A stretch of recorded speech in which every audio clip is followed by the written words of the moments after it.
Hi friends, welcome to my channel. இந்த வீடியோல நம்ம கத்திரிக்காய் வறுவல் தான் பண்ண போறோம். சிம்பிளா எப்படி ஒரு கத்திரிக்காய் வறுவல் பண்றதுன்னு பார்க்கலாம். ஃபர்ஸ்ட் கொஞ்சம் ஆயில் ஊத்திட்டு வெங்காயம், தக்காளி போட்டு நல்லா வதக்கிடுங்க. வதக்குனதுக்கு அப்புறம் அதில் நீங்க கொஞ்சம் உப்பு போட்டு நான் வதக்கியிருக்கேன். வெங்காயம், தக்காளி. அதுக்கு அப்புறம் கத்திரிக்காய் ஆட் பண்ணுங்க. கத்திரிக்காவை நல்லா நீட்டமா ஸ்லைஸ் பண்ணி வச்சுக்கோங்க. ஸோ அந்த மாதிரி கட் பண்ணிவிட்டு அதுக்கப்புறம் போடுங்க. போட்டுட்டு இந்த வெங்காயம் தக்காளியோட நல்லா மிக்ஸ் ஆகிற மாதிரி கிண்டி விட்டுருங்க.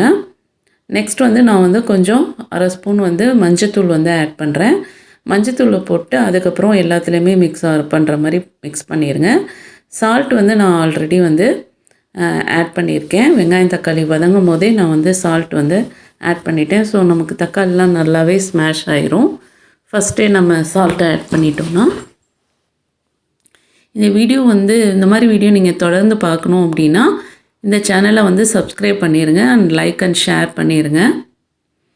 இப்போ பார்த்திங்கன்னா கொஞ்சம் நேரம் நான் 10 மினிட்ஸ் மூடி வச்சுருந்து அதுக்கப்புறம் திறந்தேன். ஸோ நமக்கு கொஞ்சம் நல்லாவே வெந்திருக்கு.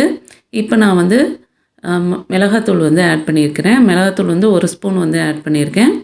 அதுக்கு மேலே ஆட் பண்ணாதீங்க. ஸோ ரொம்ப காரம் கத்திரிக்காயில் சேராது. ஸோ நீங்கள் கொஞ்சம் 1 ஸ்பூன் ஒன்றையும் சேர்த்துனா போதும்.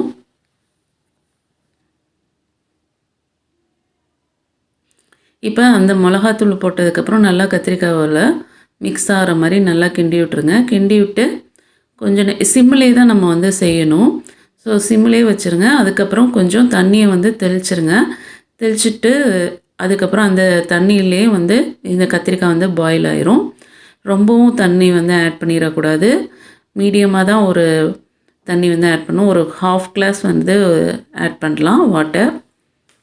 ஸோ அதுக்கப்புறம் பார்த்திங்கன்னா ஆட் பண்ணிவிட்டு நீங்கள் சிம்லேயே வச்சுட்டு மூடிடுங்க. இப்போ பாருங்கள் கத்திரிக்காய் ரெடி ஆயிடுச்சு. இன்னும் கொஞ்சம் வேகணும். இன்னொரு 10 மினிட்ஸ் நீங்கள் சிம்லேயே வச்சுருந்தீங்களா அந்த பாருங்கள் ரெடி ஆயிடுச்சு. ஸோ நல்லாவே கத்திரிக்காய் வெந்துருச்சு. ஓகே ஃப்ரெண்ட்ஸ், இந்த டிஷ் உங்களுக்கு பிடிச்சிருந்துச்சுன்னா இந்த வீடியோவை லைக் பண்ணுங்கள், ஷேர் பண்ணுங்கள். மறக்காமல் சேனலை சப்ஸ்கிரைப் பண்ணுங்கள். தேங்க்யூ.